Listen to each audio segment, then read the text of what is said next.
Good day mga kalapatids.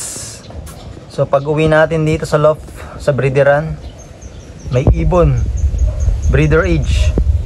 Hindi ko alam kung nilipad ko to or naibenta ko o ginip bird ko. So hindi ko alam hanggat di natin nakikita yung singsing. Kasi sa singsing kahit pa paano ay matatandaan ko. Ayan o, maamo siya mga kalapatids, ayaw niyang umalis. Ayan. Gandang ibon. Possible dito nga siya lumaki kasi ayaw niya umalis. So hinuhuli ko. Naglagay ako doon ng training box na may patoka at saka tubig. Kasi mahirap dakmain. Yun o. Tingnan natin mga kalapatids kung sa atin nga ba to. Possible naman sa atin nga to. Sana may record ako nito. Or matandaan ko pa singsing. Ayan, nagpapahinga sa taas ng breederan natin o. Light checkered. Ano, medyo inaantok pa. Hulihin natin mga kalapatids. Huwag natin pepersahin. Sa ganun hindi mailap, hindi umilap. Okay. So yun mga kalapatids, nahuli na natin yung ibon na bumalik dito. Yung nakita ko dito sa breederan ko. So napapasok natin. So hindi nga natin makilala pa dahil unang-una dalawa yung singsing niya. So hindi naman natin makita dahil madumi yung singsing ng ibon. So pinapasok ko lang doon sa flyers loft. So pumasok naman. Gutom na gutom nga siya. Actually kahapon pa to.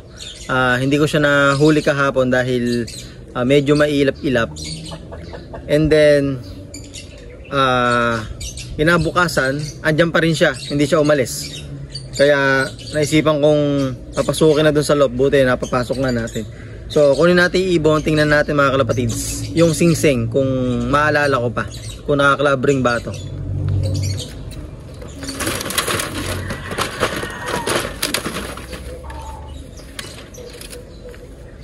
So eto mga kalapatids, yung ibon.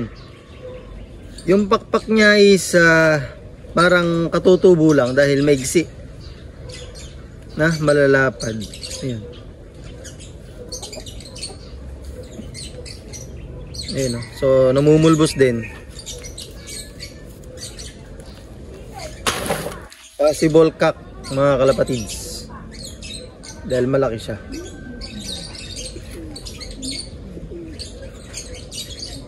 So ito yung ring band, tingnan natin.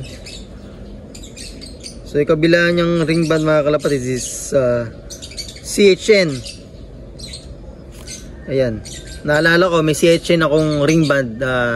Alam ko na pre ko sa poultry supply nung bumili kong patoka. Basta naalala ko meron ako naitabing ganito. And then check natin isa.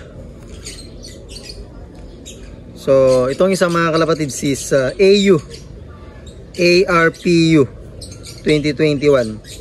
So itong ring band na to mga kalapatids, bigay ito sa akin ng aking mentor, si Sniper from US. So naalala ko to, itong ring band na to mga kalapatids, AU. So marami siyang binigay sa akin, iba't ibang kulay, iba't ibang klase na AU. So yun, doon sa may A yung singsing na to, confirm na ako nagsuksok. Dahil yung singsing na AU is original, ARPU. Ayan o. Hindi ko na nga lang maalala mga kalapatids kung pinamigay ko ba to o nilipad ko. Hindi ko na maalala, sa sobrang tagal na at marami nang nangyari. Marami na tayong ibon na breed, na hawakan, na nilipad, tapos nag-overfly din. So kung tatanungin nyo kung naka-record ba to, siguro nung mga time na to hindi ako nag-record nito kasi matagal na matagal na to, siguro mga 2 taon mga kalapatids. Ang maganda na may ibon, kaya nga lang hindi ko matukoy kung ano bloodline nito. Kung kukonek ko sa mga ibon ko dito is kamata nung mga hooters line ko din.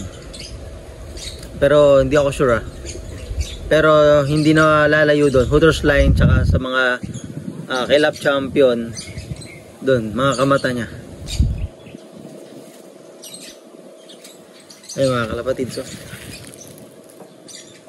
kak siya. Ay pakpak.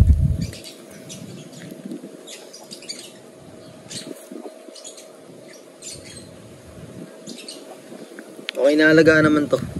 Breeder to, ginawang breeder dahil itsura niya nagsusubo.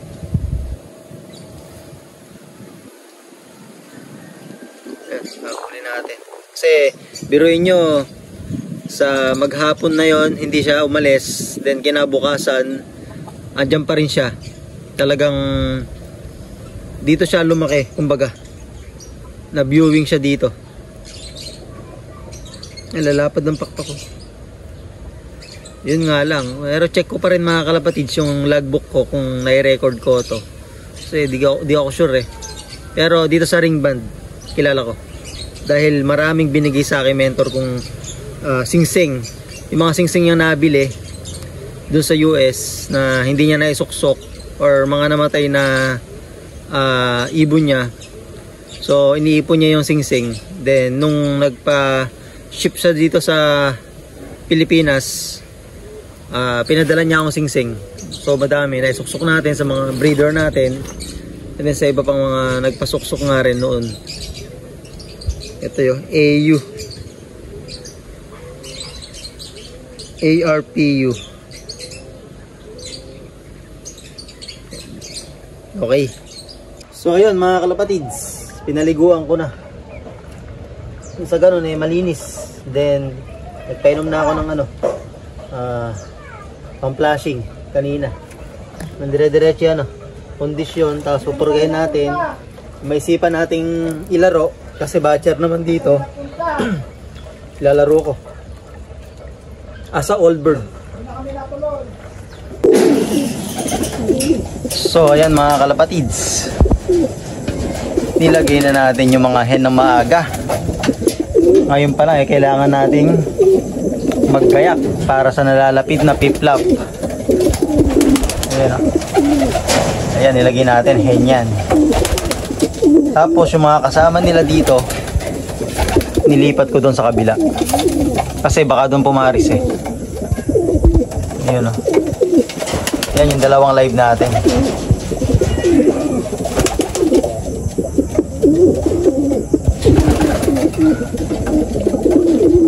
Tapos yung isa nating ibon wala pa hanggang ngayon, naka-top. So dalawa na i-cut-off niya. Wala na tanggalan yan mga kalapatids. Sa ganun talagang maganda motivate nila.